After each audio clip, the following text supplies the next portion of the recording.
After 20 years of thinking about modernization, one of the things which changes in your mind is the question of blood.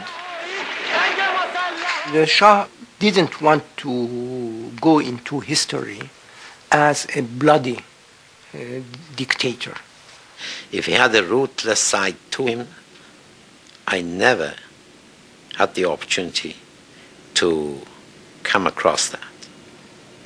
To me, he was the opposite. But you know, worse than being a dictator is to create a perception that you are one.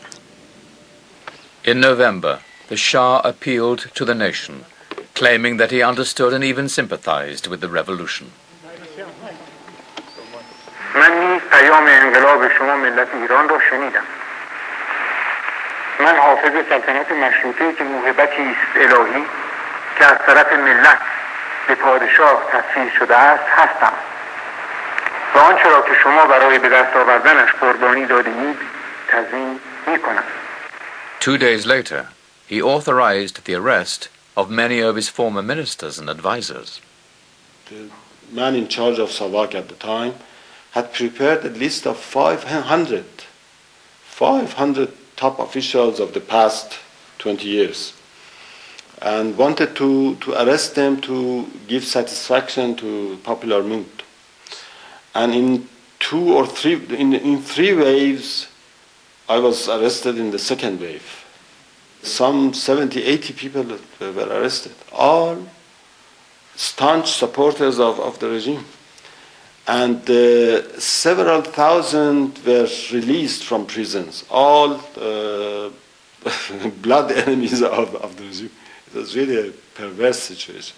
My brother was dismissed from his job and put under arrest. Many people, both from Iran and from outside Iran, told me the day he did that, told me the Shah is finished.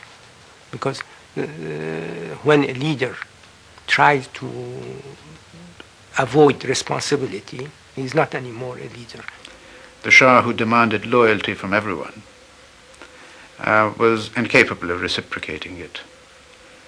And Hoveyda was thrown to the wolves to divert the pack. And I think this was a monstrous gesture on the part of the Shah.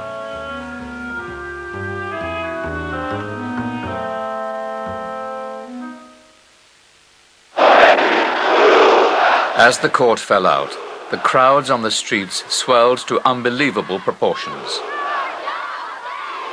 On the feasts of Tasua and Ashura, the holiest dates in the Shiite calendar, crowds in Tehran are estimated to have reached 1.5 million. On January the 16th, 1979, the Shah and Queen Farah left Niavaran Palace for the last time and headed for the airport.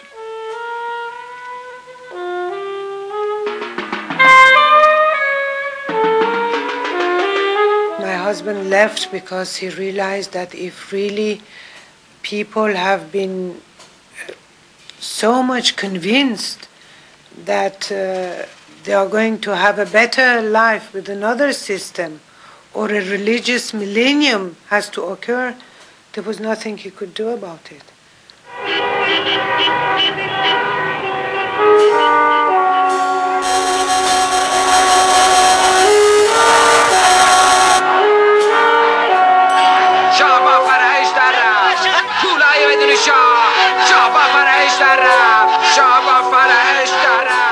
واقعا من میگم بدبخت بود. من دلم به بدبختی این سوخت. انصافا آدم بالاخره اینم یه موجودی بود. این انقدر بدبخت بود فکر کردش که این تو بمیرم از اون تو بمیریاس اینجوری بگم. Like his father before him, the Shah was to die in exile. He wanted to settle in America or Britain, but his former allies did not dare offer him a home.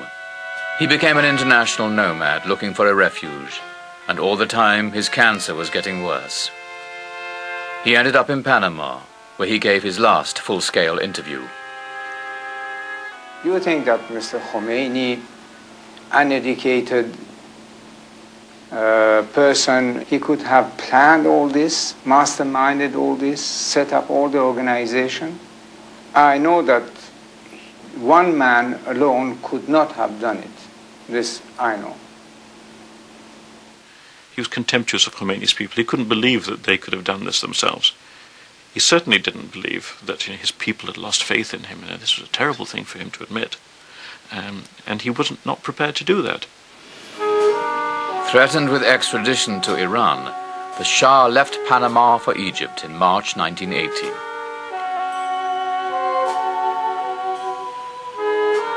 By then he had seen the return of Ayatollah Khomeini and the rapid capitulation of his army.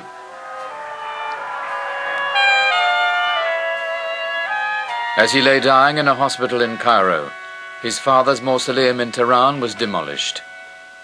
On the ruins of the Shah's great civilization, there now stood an Islamic republic.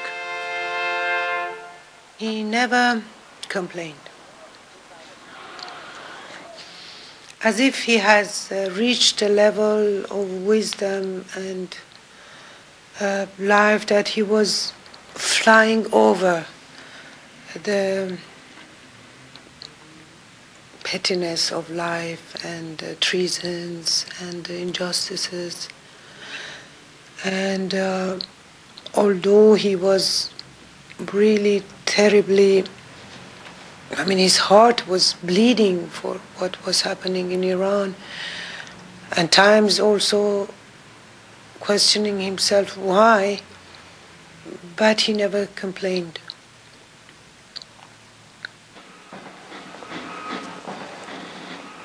He died on the 27th of July, 1980.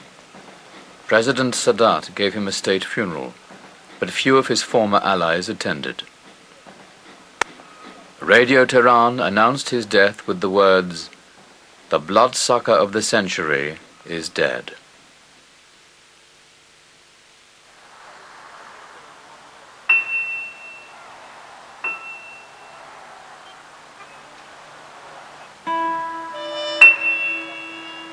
He was a powerful nationalist. He was, in his way, a revolutionary. He set about modernizing what was, in developmental terms, one of the most backward countries in the whole Middle East. And he got an awful long way down that road. He lost the race, but an awful lot of what he created is bound to survive. His greatest sin will be seen as this attempt to actually turn the people of Iran into something that they were not. He was trying to turn them into copies of Europeans and Americans. They did not want to be turned into something different. They were very traditional people, so they turned ultimately to their traditional leaders, the religious classes, in order to prevent this transformation which the Shah was trying to bring about.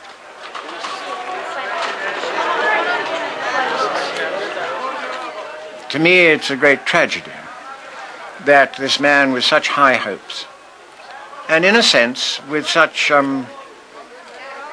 valid ambitions for his people, that he should have become so blinded to what was happening in his own country. To become so much the prisoner, really, of a personality for himself, which he and his sycophants had created over the previous 25 years or so, that he came to such a tragic end. I am dedicated to my country because this is the most beautiful thing that could happen. What could I take away with me when I go in the grave? Not even a dress, maybe just a piece of white cloth, that's all. So what I've got to take with me in the grave is history.